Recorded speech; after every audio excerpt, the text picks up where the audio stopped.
If I were 13 and I were still wanting to be a filmmaker, this is what I wish someone would have told me.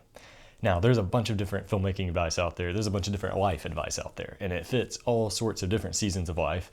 And sometimes it can be applicable, and sometimes it can be helpful. But what I really wish is that someone would have given me very specific advice when I was 13 years old about what I needed to be doing and what was on the right track and just what it was like.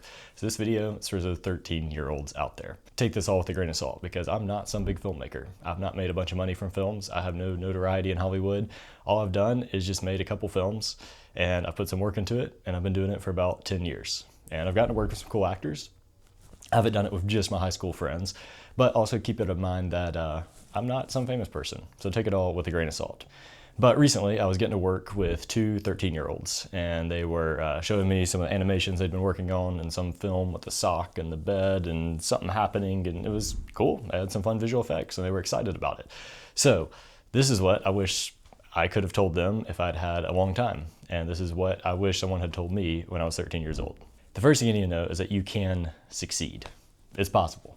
That's probably why you're watching this, because you know that it is possible for you to succeed in the film industry or whatever your specific goals are as a filmmaker. And there's gonna be a lot of people, and me included, who would tell you that it's not probable, it's highly, highly improbable that any of your first work is gonna do anything and get you a name or make any money or go viral. But the thing is, if you believe that and you believe that you aren't gonna go viral and your film's not good enough for Sundance, then you aren't gonna try as hard. So you need to continue knowing that you could be the exception. And as much as it's gonna hurt to find out that you aren't the exception someday, if you give up on the fact that you are the exception, then you're not gonna try as hard. And so you need to know that it is possible to succeed, and it is possible to be that one outlier among millions that somehow breaks through and goes viral or makes it into Sundance or some big film festival or gets hired to direct a Marvel movie really early on.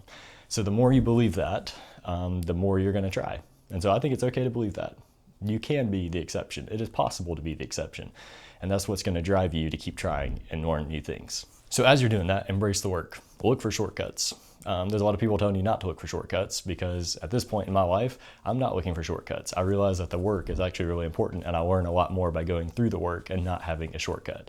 But at your stage, you should be looking for every shortcut because it changes the brain and it makes your brain and your creative muscle get a lot better at looking for creative ways to do things. And the more you look for shortcuts, the more you try, the more your brain is building and the more your creative muscle is building. And eventually you will learn that you need to go through the work. And if you were just dropped into the director's chair of a Marvel movie, you probably would not do a very good job.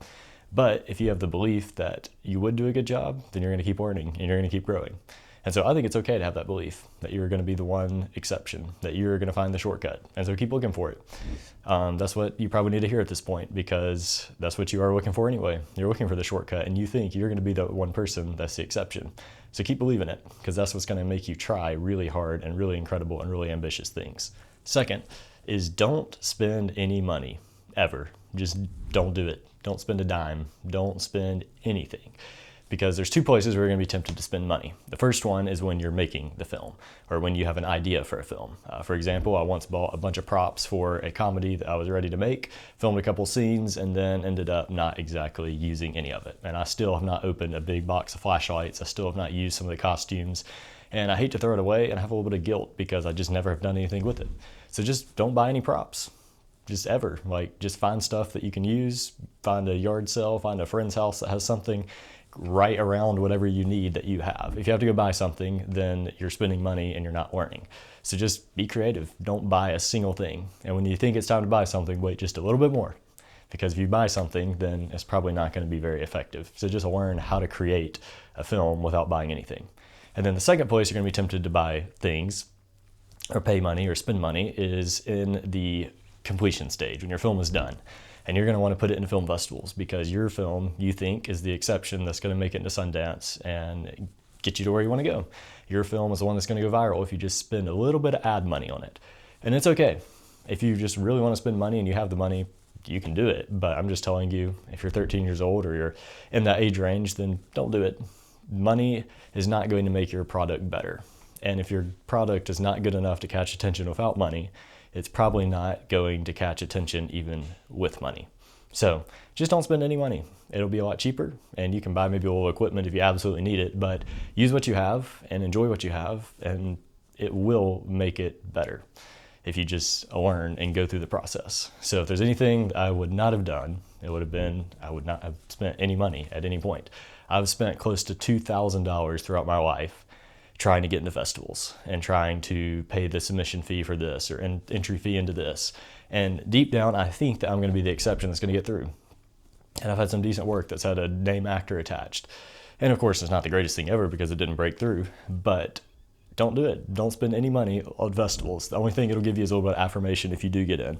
Go to the free high school festivals, submit to the places where you can do something, put it on YouTube, have fun with it, but just don't spend any money, please. You'll thank me later. Third thing, everyone's path is going to be different. Odds are you have read or heard of some really cool filmmaking story where somebody broke through. Back in the 80s, it was about James Cameron and how he was a truck driver and started working on Roger Corman films, and then all of a sudden was directing Terminator. And in the 90s, it was Robert Rodriguez. He went and filmed a movie in Mexico and filmed it for $7,000 and then won Sundance. It was insane. It was the amazing story. And then in the early 2000s, you had more people doing it. Or in the 2010s, you had Pony Smasher, who directed Lights Out, and then all of a sudden was directing Shazam before you know it. And then just recently, you had whoever the guy is who's doing Backrooms, somehow is directing a really big budget film. And it's pretty cool. But the thing is, everyone's path is going to be different. So if you're like me and you read the Robert Rodriguez story back in the 90s and you think that sending your work out to agents is going to get you an agent and somehow explode everything and you're all of a sudden going to be where you want to be, just know that your path is going to be different. And the good news is every path is different because you're in a creative industry. And a creative industry is amazing because it means you don't have to go pass a bar exam in order to be creative. You don't have to go through 8 to 20 years of school in order to be a doctor. You just are a creative and you have to work really hard at it, and you have to have a little bit of luck and a little bit of talent and just work really hard at it. And that's amazing because you don't know what your path is going to look like. You may try 100 different things and none of them work, but then the 101st thing may be the thing that works. For me, in a lot of ways, I'm still looking for that thing that clicks, but I know that it's going to be built on a lot of hard work. It's not just going to happen overnight. It's going to be something that's built for years behind the scenes. And if I ever do that position or ever get that opportunity, then it's going to be amazing because I'll know what to do because I've put in all the work beforehand. It'll be standing on all the work that I've done before. It won't be something that happens overnight. So as you're dreaming and as you think through how these different filmmakers did it, get the ideas. But just know that what happened in the 80s is not what happened in the 90s. What happened in the 90s is not how it worked in the early 2000s. And what happened then is not what's working in 2026 or 2027 whenever you're watching this. And just know that your path is going to be different, and that's amazing because you're creative. So just explore. Don't feel like you have to do a certain path or have to go to film school or have to make a feature or have to make a viral short or whatever. Just go through whatever process that is right in front of you. Do the work. Come up with the innovative idea that no one's done before because it's a creative industry, and that's the best thing in the world. Okay, number 4, know what you want and also be willing to change. I know a lot of people who want to do anything in the video world and they're trying everything and it's awesome. I think you should try 3D animation, you should try new AI stuff, and you should try virtual reality, and you should try just anything that's fascinating. Try it. But I've just known so many people who they have a passion for filmmaking and yet they end up doing wedding films because that's what pays money. Or they end up doing YouTube about how to make films and that's what makes them money. And so whatever ends up making you money is the thing that you're going to probably end up doing. But just know, as you're trying to figure it out and you're exploring, that you should try anything. If someone wants you to film a wedding, go do it. If your church is offering you to jump in and film their live stream, do it. If you can film a commercial for your dad who's writing a book, do it. Just do anything and just learn some skills, but also know what you want to do. Try not to get pigeonholed into something that makes you money but is not very passionate. If you don't enjoy doing wedding films, then don't do wedding films. Enjoy doing it. At this point, you don't have to make money from it. And at some point, if you do figure out how to make money from it, it's going to be an incredible skill. But also, if you just enjoy doing it as a hobby, then just do it as a hobby. If you enjoy writing, then just write. You don't have to do anything with it. You don't have to all of a sudden know how to act. There's so many things that you can learn. I think it's great to learn a bunch of different things, but once you've learned it, you don't have to do anything crazy with it. Know what you want to do. And if you don't know what you want to do, then even better. Just try a bunch of different stuff until you find out what you like doing. Because what you're doing at 15 is probably not what you're going to be doing at 25. And what you're doing at 18 is probably not what you're going to be doing at 19. So just try anything that's video or film related that you like and figure out what you like. So that's what I would say, because I know there's a lot of people who have not done that. And they've tried to focus in on one thing and or they focused in on one thing that they don't like because someone said they should do it, and it's not actually what they like doing. So that one's a little bit vague, but just if I was 13 years old, I think it'd be good to know that I don't have to focus on just Lego films, or I don't have to worry about doing commercials for someone that I don't care about. I just don't have to worry about doing things I don't want to do, and I should also try and do a bunch of things, but I don't have to get pigeonholed into that one thing. And along with that, you're gonna have some big goals. For me, it was directing some movie that made more money than Captain Marvel in 2018. I forgot what the goal even was. I had a bunch of crazy big goals, and goals are awesome. If you have an ambitious goal, work towards it. But the better thing is to have a system and to work at something every day. So for example, I write every day now. I don't have a set goal of getting an agent by 2027. I just am writing every day, and eventually doors are gonna open. And if you're just making a short film every day, or learning how to get better at camera work, or working on learning a new skill every day, or making a feature film that takes 3 years to work on, whatever you're doing, just work on something every day versus having some big ambitious goal. It's fine to have a big ambitious goal, but if you work at something every day, you're gonna get a lot further than having a goal. And then if you don't meet that goal, you aren't disappointed. I remember at one point I had a goal of writing 10 screenplays by a certain time date. And well, along the way, I ended up making a feature film, and I didn't have time to write those screenplays. So technically I failed at my goal, but I ended up making a film with an actor from High School Musical. It was a whole lot better than writing 10 screenplays. So just be adaptable. You never know what opportunities are gonna come up. And if you're so focused on a goal, some big goal, you're probably not actually gonna have as much fun doing it. Okay, so those are the 4 main things that I wish I'd known if I was 13. There's 100 different things you could know or try and get better, but I think those are 4 big ones that if you hold at the central part and you're doing those and you feel like you understand them, I think you're on a good track. Just keep learning from anybody and everybody. We just know a lot of advice you're gonna hear is probably not applicable to a 13-year-old, and that's okay. Just learn what you do like doing. Know that deep down you're the exception, and you're gonna break all the rules, and you're gonna be the one that breaks through. And then when it doesn't happen, use it as a learning opportunity. One last note I have is the hardest part of filmmaking is distribution. Making a film is really hard. Getting a film edited and finished is really hard, but getting people to watch it is probably one of the hardest parts. And if you figure out how to get people to watch it, then you have cracked the code.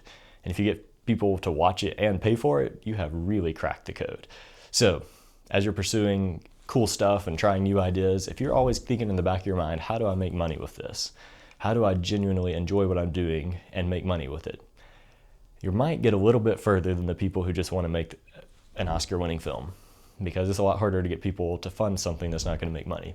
And so you got to decide for yourself what's most important to you. And a while ago, probably 8 to 9 years ago, I decided I would much rather make a movie that made $1 billion than make an Oscar-winning movie. And that's just been my goal ever since, is to make a movie that can make money. And if I can make money from it, then I know that people are going to pay me to do something else. And so you got to know what your goal is. So your goal may not be that. I'm not saying it needs to be that.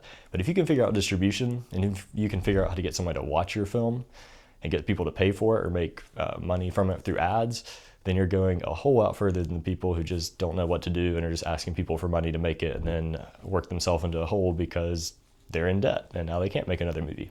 So if you keep that in mind and you use your creative brain to figure it out when you're 13, instead of when you're 19 or 20 and trying to figure out what to do during college, you'll be on a good track. As you're thinking through it, just think through, are you in it for the long haul or are you just in it for a hobby? And it's okay, because it is a fun hobby. If that's all it is, let it just be a hobby and it may become something more. But if you're in it for the long haul, know that it is possible, and I'm rooting for you. And if you have any questions, I'm happy to try and answer them if you shoot me an email or leave a comment.